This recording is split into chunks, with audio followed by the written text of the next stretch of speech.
Hello and welcome back to the Cars.co.za Cape Town office. This is the new BMW X2 and you're about to join us on a walkabout review of the X2. We're going to cover the boot, the back seat, the interior, what it's like to drive, and of course the pricing. Now if you're looking for a second-hand one, there are 44 on our site. We'll put a link to those in the description below. They start at about 310,000 Rand. Right, let's get going. X2 review.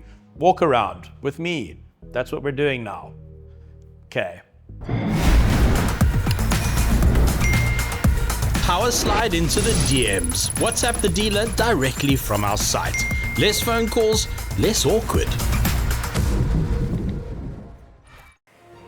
No matter how big or small your car is, you can still save $420 per month. Budget, the official insurer of good South Africans.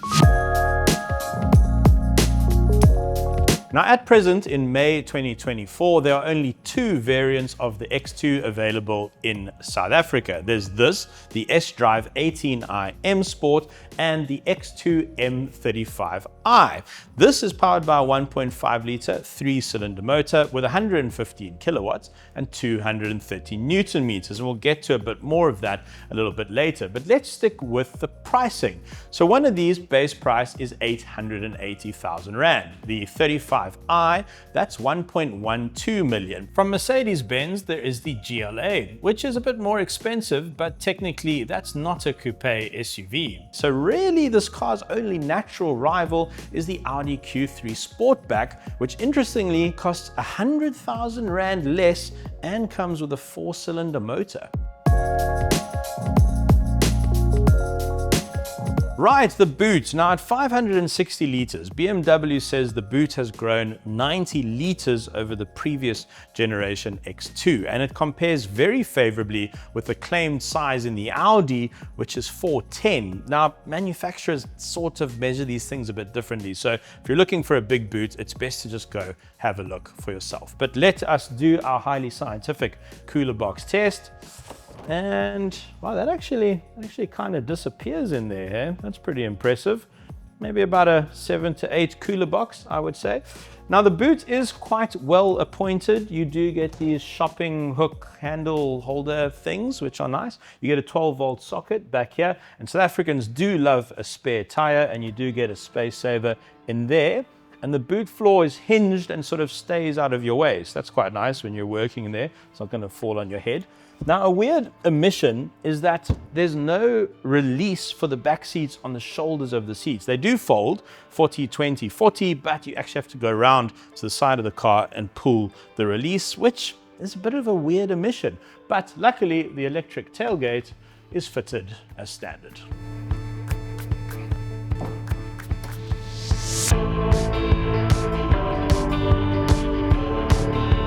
Okay, so the inside of the car. Now, in my opinion, BMW are doing some of the best interiors at the moment anywhere in the car world. And in terms of design, it's really, really cool. In terms of fit and finish, in terms of the quality of the materials, I really do think they've got one up on a good couple of their rivals at the moment.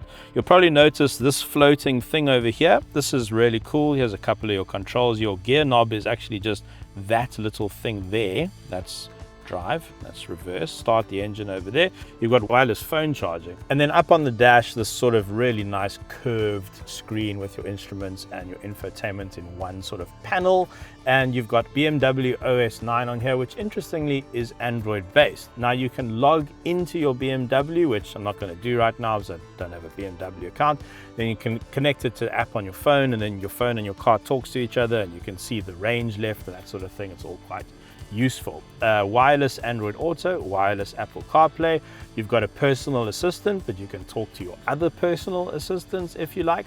Now the thing about this infotainment system for me is it looks beautiful. It looks like it's impressive. It really is. But it's not immediately obvious where everything is. So for instance, climate control, you hit the fan. And I don't know, maybe that is obvious, but you know, here's your climate menu, and gosh, I just kind of miss buttons.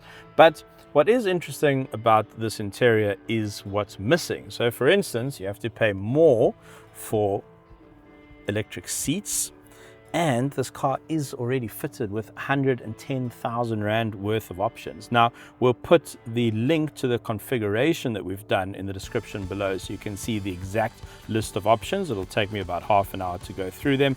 But basically, this car has the upgraded 20-inch wheels for 15K, the M Sport Package Pro, which does give you nice things like this steering wheel, which is very pretty.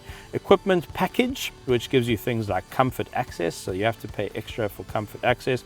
The sky roof is an extra 20 grand, and the Harman Kardon system is an extra 10 grand. So at 880, you probably need to put about another 100K in to get a lot of the features that you want, and you still have to pay more for the seats.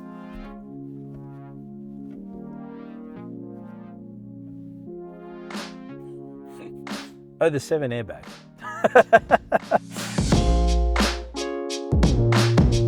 Into the rear seat, and this car has grown quite a bit over the previous generation. So it's longer, it's taller, it's wider, and that has addressed the issue with the last one where the rear seats were actually quite cramped. So I'm 5'9", about 175 tall. I've got good knee room, but still the headroom not great. This is a coupe-ish SUV after all.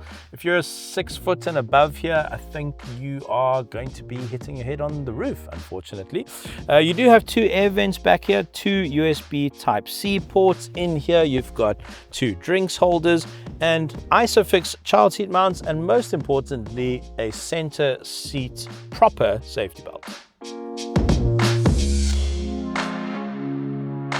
So earlier today I took the X2 out of the studio onto the road so that I could assess what it's like to drive. Now the first thing I noticed is that the suspension is on the sporty side, and with the larger 20-inch wheels you do get a firmer ride, and it will be more susceptible to potholes as well. So I would just save the money and go for the standard 19-inch wheels. You get a more comfortable ride, and even though the car is marketed as a sort of small SUV, it actually drives way more like a hatchback than an SUV, so it's quite nippy in and around town.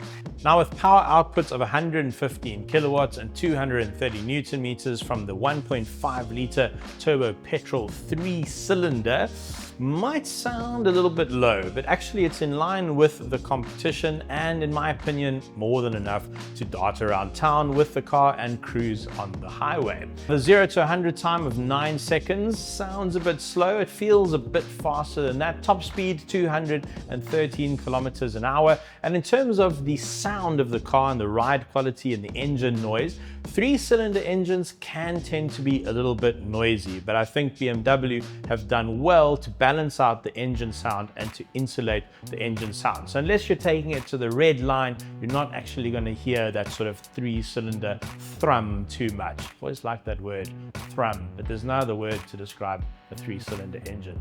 You have to use the word thrum. I don't know why, I don't make up the rules. So, should you buy a BMW X2? Well, you could save yourself 50 grand and just buy the X1. But if you really want to stand out, if you want something that looks a little bit more dramatic, then maybe that extra 50K doesn't matter too much.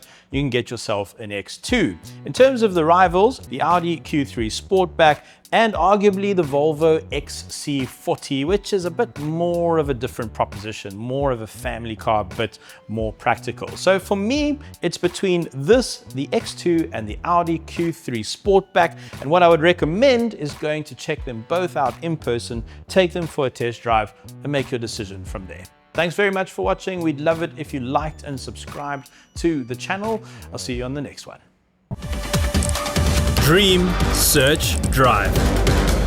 Cars.co.za.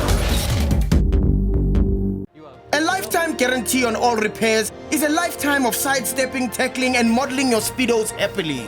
Budget, the official insurer of good South Africans.